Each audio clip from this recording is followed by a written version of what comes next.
Bir kuni ertalab Gregor Zamsa bezovta tushdan uyg'onib, o'z to'shagida yirik hasharotga aylanganligini ko'rdi. Kafkaning Evrilish asari xuddi shunday boshlanadi.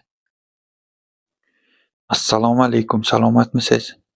Bugun Frans Kafkaning Evrilish asaridagi asosiy qahramonlarni va voqealarni ko'rib chiqamiz va ular ortida yashiringan falsafalarni qidirishga harakat qilamiz. Evrilish bu qandaydir noma'lum sehrli yo'l bilan bir kechada dahshatli hasharotga aylangan inson haqida hikoyadir. Uning tashqi ko'rinishi atrofdagilarga nafrat uyg'otadi. Asarda uning bu o'zgarishga qanday ko'nikishi, oilasining unga bo'lgan munosabati va pirovardida insoniyatning kitoblarda o'qilishi mumkin bo'lgan eng xunuk tomonlari ko'rsatib beriladi. Kafkaning ushbu romani orqali biz qo'rquvning inson ruhiyatiga ta'siri, g'ayriinsoniy munosabat ongni qanday parchalashi va barchamiz o'zimiz tasavvur qilganimizdan ham ko'ra ko'proq shafqatsiz va buzg'unchi bo'lishimiz mumkinligini o'rganamiz. Asarda 4 ta asosiy qahramon bor. Birinchisi Gregorning otasi. Gregordan qattiq qo'rqadi va uni dunyo ko'rmaydigan joyga yopiq qolishini ta'minlashni xohlaydi. Ikkinchisi Gregorning onasi. Unga g'amxo'rlik qilishni istaydi, lekin bo'layotgan voqealardan ruhiy tushkunlikka tushgani sababli asosan burchakda yig'lab o'tiradi. Keyingi qahramon Gregor. Baxtga qarshi hozirda yirik hasharotga aylangan sayyor savdogar. Va 4-chi qahramonimiz Gregorning singlisi. Aslida ko'ngli ochiq inson, lekin vaqt o'tishi bilan uning xarakteri shafqatsizroq va bemehrroq bo'lib o'zgaradi. Quvnoq kitob uchun quvnoq qahramonlar, to'g'rimi? Shunday qilib ko'p cho'zmasdan boshladik. Asardagi birinchi mavzu qo'rquvning xavfi. Avstraliyalik psixoanaliz asoschisi Zigmund Freyd bir vaqtlar agar qo'rquv bostirilsa yoki nazorat qilinmasa, u tezda g'azabga aylanishi mumkinligi haqidagi nazariyani ilgari surgan. Bu g'oya bugungi kunda ham terapevtlar tomonidan qo'llab-quvvatlanadi. O'ylab ko'ring, agar siz qo'rqsangiz, xavfni his qilasiz va undan qochishni xohlaysiz. Bu jang qil yoki qoch reaksiyasining qochish qismidir. Agar qochishning iloji yo'qligi aniq bo'lsa, u holda faqat kurashish varianti qoladi. Va agar qo'rquv sizga biror bir foyda keltirishi kerak bo'lsa, u g'azabga aylanishi shart. Kafka aynan shu yo'l bilan qo'rquvning onga ko'rsatadigan halokatli ta'sirini namoyish etadi. Gregor o'zgarishdan oldin oilasining unga bo'lgan munosabatini mehr bilan eslaydi. U oilasining yagona boquvchisi edi va bu unga xonadonda hurmatli o'rin bergan edi.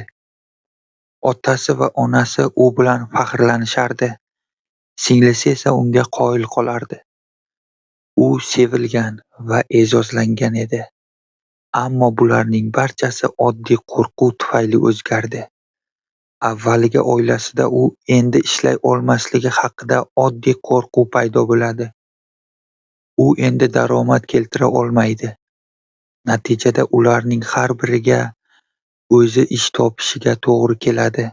Bu esa ular uchun qo'rqinchli istiqbol edi. Shuningdek, sirt ostida yashiringan yanada chuqurroq qo'rquv bor edi. Ular Gregorning ko'rinishidan qo'rqishardi. Bu nafaqat uning jirkanch qiyofasi tufayli, balki eng muhimi, u nimani anglatishi bilan bog'liq edi. U o'zlari sevgan insonning butunlay taniy bo'lmaydigan darajada o'zgargan shakli edi. Ehtimol bu o'zgarishning kutilmaganligi ham ularni dahshatga solgandir. U hayot istalgan vaqtda hech qanday ogohlantirishsiz va ortga qaytish yo'lisiz parchalanib ketishi mumkinligini eslatib turardi. Qo'rquvning asl sababi nima bo'lishidan qat'iy nazar, u tezda g'azab va nafratning halokatli girdobiga aylanadi. Birinchidan, ular Gregorga qarashni ham o'zlariga ep ko'rmaydilar. Uni xonasiga qamab qo'yadilar. Faqat singlisi vaqti-vaqti bilan xonani tozalab, qolib ketgan ovqat qoldiqlarini tashlab turadi. Agar u qochishga jur'at etsa, otasi uni tayoq bilan urib xonasiga qaytaradi. Ya'ni u zo'ravonlik bilan ushlab turiladi. Bir muhim sahnada Gregorning otasi uning borligidan shunchalik g'azablanadiki, unga olma otadi va u Gregorning orqasiga sanchilib qoladi. Bu jarohat vaqt o'tishi bilan infeksiya bo'lib, Gregorni o'ldiradi. Otasining qo'rquvi va g'azabi shunchalik kuchliki, u o'z o'g'lini o'ldiradi. Gregor o'lgandan so'ng oila qo'rquv manbai g'oyib bo'lganidan yengil nafas oladi. Qisqa motamdan so'ng ular qo'ng'iz hayotlaridan ketganiga quvonishadi va yashilroq yaylovlar sari yo'l oladilar. Kafka bu yerda inson tabiatining chinakam xunuk qismini ko'rsatib beradi. Ko'pincha biz qo'rqqan va qarshi hujum qilmoqchi narsalarimiz hech qanday yomonlik qilmagan bo'ladi. Biz odatda narsalardan ular bizga notanish bo'lgani va bizga tahdid solgani uchun qo'rqamiz. Gregorning otasi Gregordan qo'rqadi, chunki ular kimdir qo'ng'izni ko'rsa, oilasi nopok deb hisoblashi mumkinligini aytadi. Lekin u Gregorning aybi emas edi. Shunga qaramay, qo'rquv otaning ongiga g'azab va nafratga aylandi. Va xuddi shu narsa biz bilan ham sodir bo'lishi mumkin. O'ylaymanki, Kafka qo'rquv va g'azab har doim yomon deb aytadigan darajada sodda emas. Axir, agar ko'chaga kimdir sizga hujum qilmoqchi bo'lsa, qo'rquv va g'azab mutlaqo o'rinli reaksiyadir. Ammo u bizni ogohlantiradiki, na qo'rquv, na g'azab ratsional bo'lishi shart emas va biz ularni atrofdagilarga hamda o'zimizga ko'rsatadigan ta'siridan xabardor bo'lishimiz kerak. Asardagi ikkinchi mavzu ijtimoiy rollar va g'urur. O'zgarishdan so'ng Gregorning ongi o'z-o'zligi haqidagi xavotirga to'ladi. U endi oilasini boqa olmaydi, ishlay olmaydi, hatto insonga ham o'xshamaydi. Ilgari uning sevimli taomi bo'lgan narsa endi jirkanch bo'lib tuyuladi. Chirigan sabzavotlar esa mazali bo'lib qoladi. U o'zini ta'riflagan hamma narsa olib qo'yilgach, o'zini baxtsiz his qilishi ajablanarli emas. Uning oilasini boqishdagi roliga e'tibor qaratmoqchiman. Chunki bu biz o'ynashimiz kerak deb hisoblagan rollarni ikki tomonlama xususiyatlarini ko'rsatib beradi. Bir tomondan ijtimoiy rol uchun juda yaxshi ishlagan. U ta'minlay oladigan ulkan quvonch va qoniqish his qilgan va bu rol oilasi tomonidan qo'llab-quvvatlangani uchun u hurmatga sazovor bo'lgan. Ammo endi u kutilgan rolni bajara olmaydi va chuqur umidsizlikka tushadi. Shopenguerning aytishicha, insonlar fikrlash va mulohaza yuritish qobiliyatiga ega bo'lgani uchun ular o'zlari erishishlari kerak bo'lgan maqsadlarni belgilash orqali o'z quvonchlarini va yo'qotishlarini ko'paytirish qobiliyatiga ham egadirlar. Maqsadga erishilgach, ular bir zumlik quvonchni his qiladilar. Ammo bu quvonch yangi maqsad paydo bo'lishi bilan tezda so'nadi.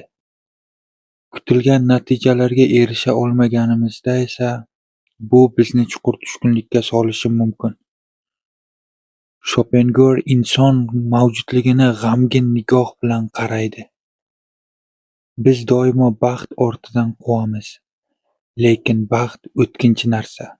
Biz esa quvonchdan ko'ra azob-uqubatlarga ko'proq duch kelamiz.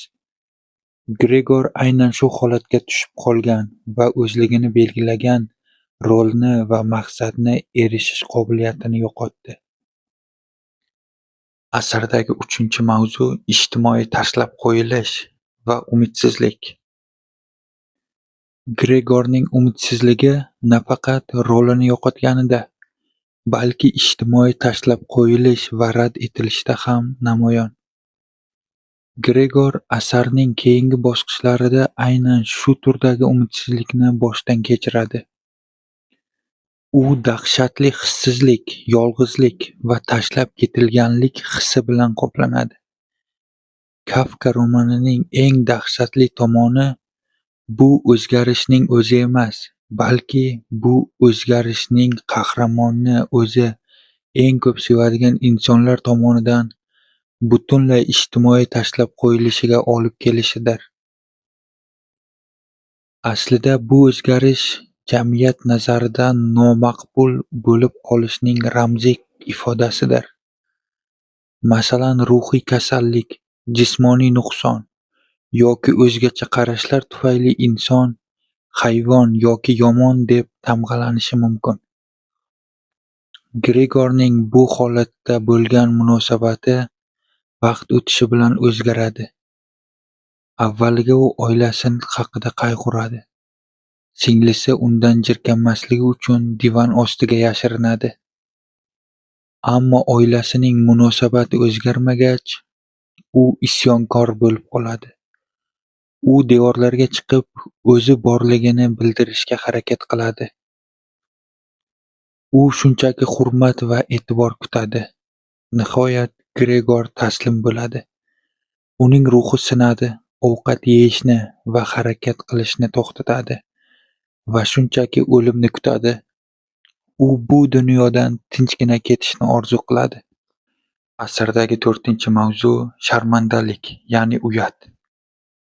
Sharmandalik bu jamiyat o'z qadriyatlarini majburlash uchun foydalanadigan vositadir. Evrilishning butun mazmuni qahramonlarning sharmandalik hissi bilan qoplanadi.